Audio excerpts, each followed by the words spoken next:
Hello students, आज हम सीखने वाले हैं एक्सरसाइज 4.1 का क्वेश्चन नंबर 2। क्वेश्चन 1 हमने सीख लिया कि क्वाड्रेटिक इक्वेशन है कि नहीं और चेक कैसे करते हैं। तो आज हम सीखने वाले हैं क्वेश्चन नंबर 2।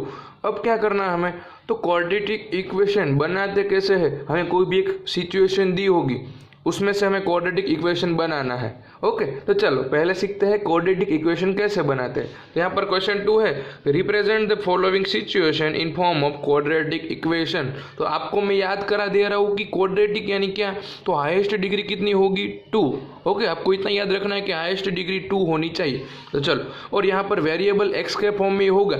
हमारा जो थर्ड चैप्टर था उसमें 2 वेरिएबल थे, एक्स और वाई, लेकिन यहाँ पर सिर्फ 1 ही वेरिएबल होगा एक्स।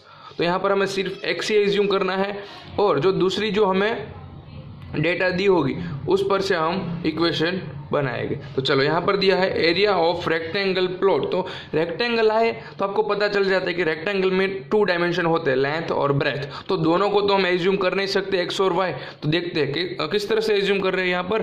तो लेंथ ऑफ प्लॉट, लेंथ कितनी है, तो length is 1 more than twice its breath, यानी कि ब्रेथ का ट्वाइस कीजिए और उसमें 1 मोर यानी कि +1 कर देना है। तो मुझे क्या मिल जाएगी, लेंथ। तो लेंथ तो मुझे मिल जाएगी, लेकिन मुझे ब्रेथ कैसे मिलेगी, तो मुझे ब्रेथ पता नहीं है यहाँ पर। तो पहले मैं क्या एज्यूम कर लूँगा, ब्रेथ क्या है। तो यहाँ पर लिख देंगे हम लेट ब्रेथ ऑफ रेक्टेंगल।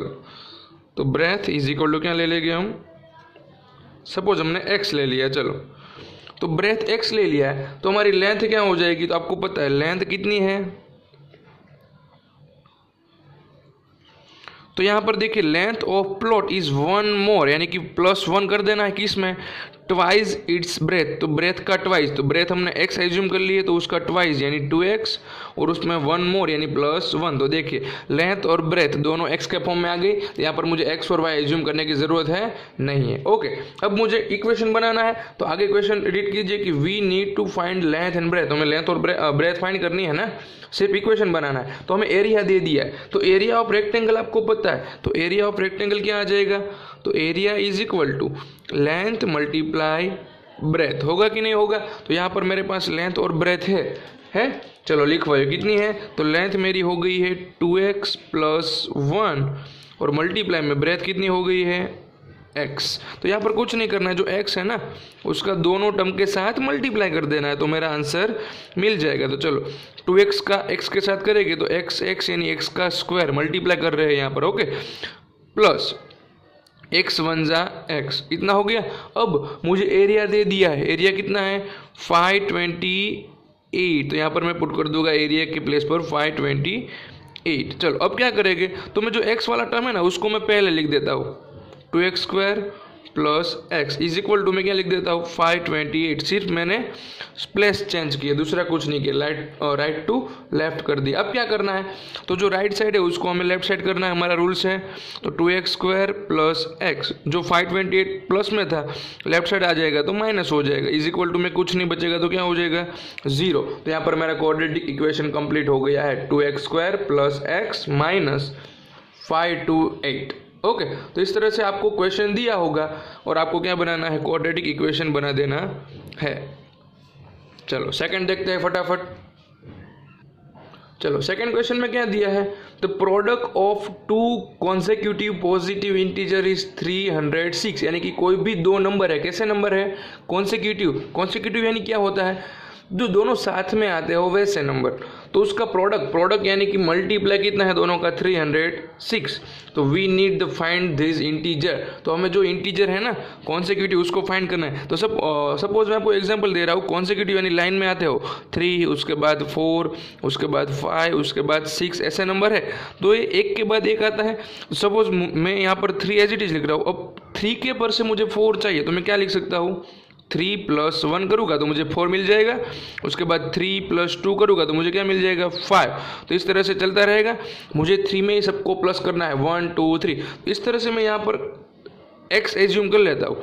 तो x के बाद क्या होगा, तो x + 1, तो इसको बोलते हैं कॉन्सेक्यूटिव नंबर। उसके बाद होगा x + 2। इस तरह से मुझे जितने कॉन्सेक्यूटिव नंबर चाहिए मुझे मिल जाएंगे, लेकिन यहाँ पर मुझे कितने नंबर्स चाहिए, ओनली 2। पहले 2 नंबर का मल्टीप्लाई प्रोडक्ट मुझे कितना मिल रहा है 306। तो यहाँ पर पहले हम एज्यूम कर लेंगे कि फर्स्ट नंबर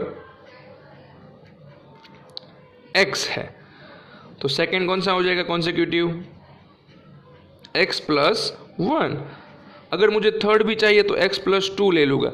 ओके, तो चलो यहाँ पर मुझे दोनों नंबर मिल गए। अब इसका प्रोडक्ट यानी इसका मल्टीप्लाई मुझे दे दिया है, तो चलो इसका मल्टीप्लाई लिख देते हैं।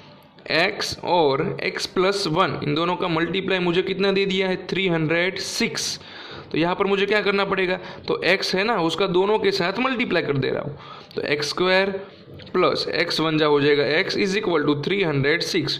अब जो राइट साइड है 306 उसको मैं ले जाऊँगा लेफ्ट साइड, तो माइनस हो जाएगा, इज इक्वल टू में आ जाएगा 0। तो यहाँ पर मेरा क्वाड्रेटिक इक्वेशन कंप्लीटेड। ओके, बहुत ईजी है, सिर्फ आपको एज्यूम लेट क्या करना है वही सीखना है, उसके बाद इक्वेशन तो इजीली बन जाएगा।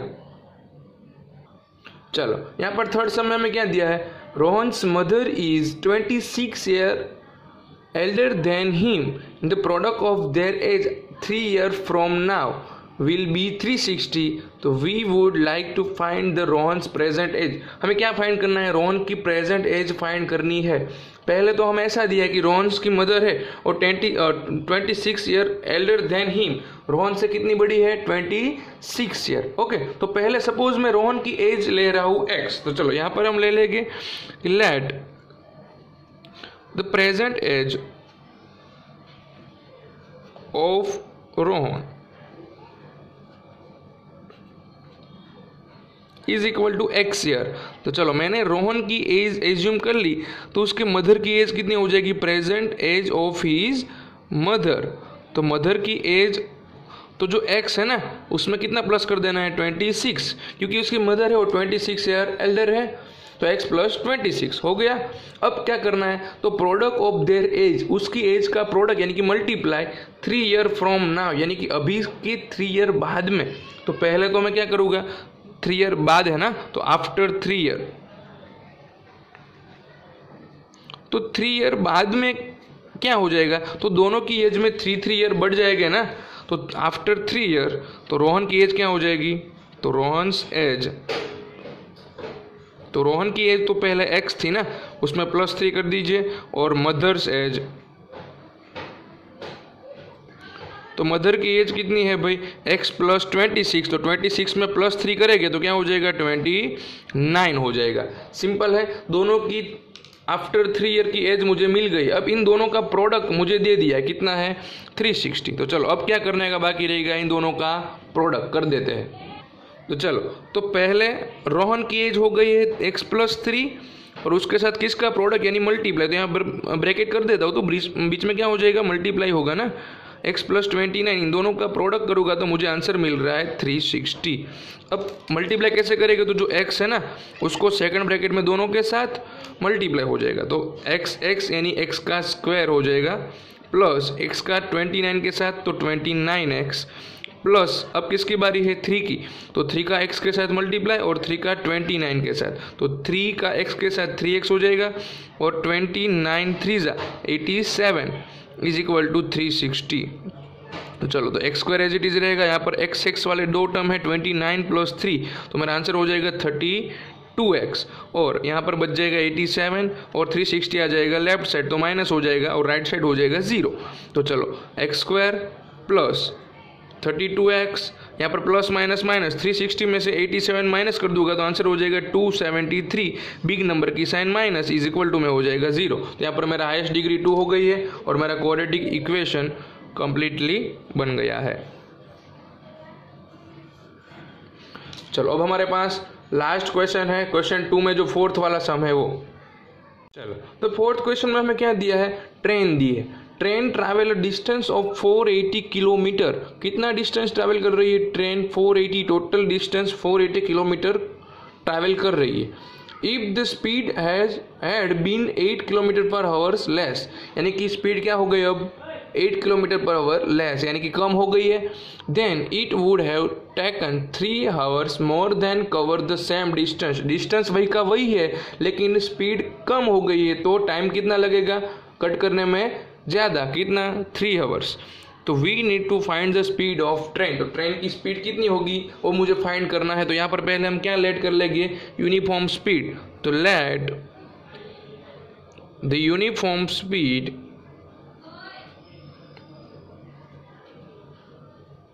Of train is equal to कितनी हो जाएगी, x किलोमीटर पर आवर्स।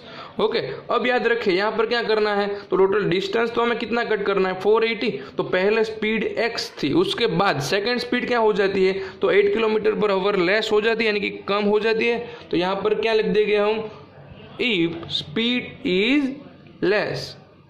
तो यहाँ पर मुझे क्या मिल जाएगा, न्यू स्पीड। तो new speed is equal to क्या लिख सकता हूं मैं, यहाँ पर ध्यान दीजिए, पहले x थी उसमें से कितनी लेस हो जाएगी 8, तो x minus 8 kilometre per hours. तो यहाँ पर मेरे पास 2 स्पीड हो गई है, पहली x है और दूसरी कितनी है x माइनस 8। अब ध्यान दीजिए यहाँ पर मुझे किसका गैप दिया है, टाइम का। पहले जो टाइम था उससे जो दूसरी बार ट्रेन जाती है जब स्पीड कम होती है तब कितना टाइम ज़्यादा लगता है, 3 आवर्स, यानी कि दोनों के बीच का गैप मुझे मिल गया। पहले कम टाइम लग रहा था, उसके बाद ज़्यादा। तो ज़्यादा टाइम कब लगेगा, जब ट्रेन सेकेंड बार जाएगी तब। तो उसको मैं बोल देता हूँ T2, जब उसकी स्पीड कम होगी तब।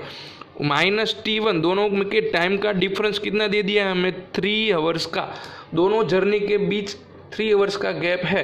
Okay, T2 minus T1 is equal to 3। कहाँ से आया है, तो दोनों के टाइम का गैप मुझे दे दिया है कि पहले जब ट्रेन जा रही थी उसके बाद सेकेंड टाइम जब गई तब 3 आवर ज़्यादा लग रहे थे। तो T2 माइनस T1 पहले जब दूसरी बार गई उसका टाइम माइनस जब पहली बार ट्रेन गई उसका टाइम, दोनों का माइनस इज इक्वल टू 3।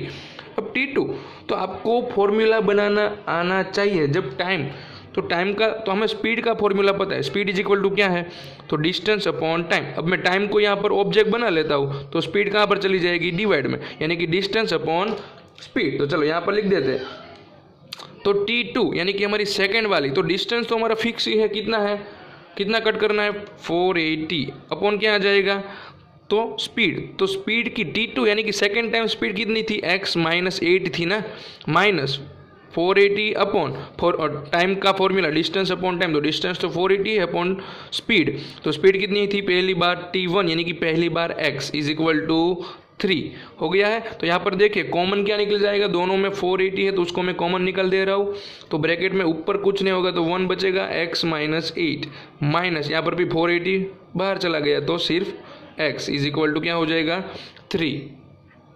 अब क्या करना है, तो 480 तो एज इट इज ही रहेगा बाहर, उसको कुछ नहीं करना। यहाँ पर हो जाएगा एलसीएम क्रॉस मल्टीप्लाई में एलसीएम होता है ना, x 1 जा x माइनस जो x माइनस 8 है उसका यहाँ पर 1 के साथ मल्टीप्लाई, तो ब्रैकेट में लिख दूंगा मैं। ब्रैकेट करना कंपलसरी है क्योंकि बाहर माइनस की साइन है उसलिए, और डिवाइड में क्या हो जाएगा, तो इन दोनों का मल्टीप्लाई x माइनस 8 और उसका x के साथ क्या हो जाएगा, सिर्फ मल्टीप्लाई इज इक्वल टू में क्या बच जाएगा 3। ओके, तो यहाँ पर मेरा और एक टर्म बन जाएगा।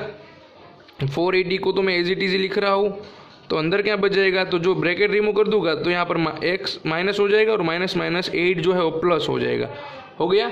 और डिवाइड में क्या हो जाएगा, तो डिवाइड में देखिए जो x है ना उसका दोनों टर्म के साथ मल्टीप्लाई, x का x के साथ और x का 8 के साथ, तो x यानी x का स्क्वायर माइनस 8x और इज इक्वल टू में क्या बच गया है यहाँ पर 3। तो यहाँ पर देखिए x हो जाएगा कट, तो ऊपर बच जाएगा सिर्फ 8।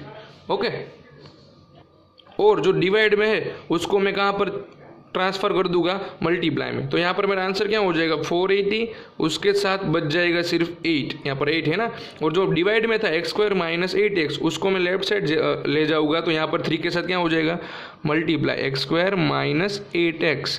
तो यहाँ पर 480 का 8 के साथ मल्टीप्लाई, तो आंसर हो जाएगा 3840।